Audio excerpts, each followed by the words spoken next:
Hello everyone, my name is Laura Guio and today I'm going to share with you my pedagogical practice experience and research process development phase 5 of the educational and pedagogical practice course. My pedagogical practice was developed in a virtual learning environment with third grade primary school students. The main purpose of the classes was to teach basic English vocabulary through interactive and meaningful activities adapted to the students' age and learning needs. During the practice process, I work with the students on topics related to everyday vocabulary, such as colors, animals, numbers, school objects, family members, and daily routines. The name of my The name of my research proposal was Using Games and Interactive Activities to Improve Oral Participation in the English Classroom. The main objective of the research was to analyze how interactive games and activities could improve oral participation and vocabulary development in young learners. The practice context and the students participating in the pedagogical practice were third grade primary school students learning English as a foreign language in a virtual environment. Since the classes were developed online, it was important to create dynamic and motivating learning space to maintain students' attention and participation during the lesson. Many students show enthusiasm when the class includes games, flashcard videos, and interactive activities. However, some students initially feel shy or insecure when speaking English. For English. For this reason, I try to create a support environment where students could participate without fear of making mistakes. During the classes, different teaching strategies were implemented, including explanatory videos, vocabulary games, flashcards, pronunciation activities, matching exercise, and short speaking practices. The use of visual and interactive resources help students understand vocabulary more easily and participate more actively during the classes. Literature review. For the development of the research process, it was necessary to review different educational theories or methodologies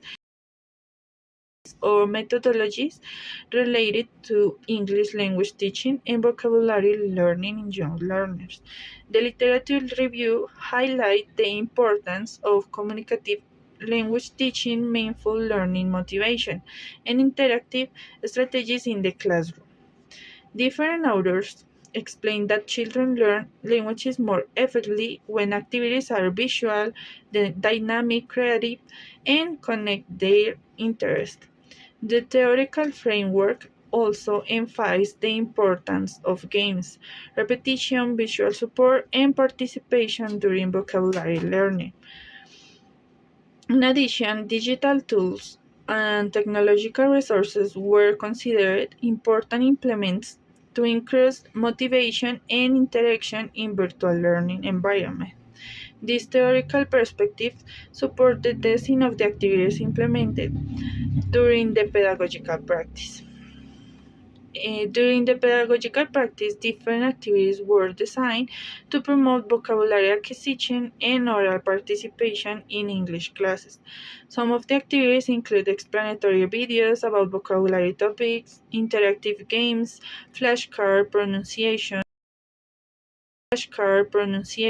exercise, matching activities, and short oral participation tasks. The flashcards were especially useful because students could visually identify vocabulary words and associate them with images and meanings. Games also help students participate more confidently and reduce anxiety during oral activities.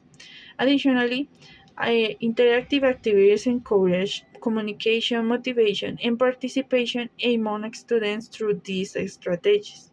Students show better engagement, increased confidence, and greater interest in English learning. This experience also helped me improve my creativity, communication skills, activity, communication skills, classroom management, and ability to adapt teaching strategies according to student needs. My conclusion, this pedagogical practice was very meaningful experience for my professional and personal growth as a future English teacher. Through this process, I understood the importance of creating motivating, interactive, and student-centered learning environments, especially when teaching children in virtual context. I also learned that teaching English is not only about grammar and vocabulary, but also about helping students feel confident, motivated, and interested in learning through meaningful activities. Finally, this experience encouraged me to continue improving my teaching strategies and to become a more creative, flexible, and reflective teacher. Thank you so much for your attention.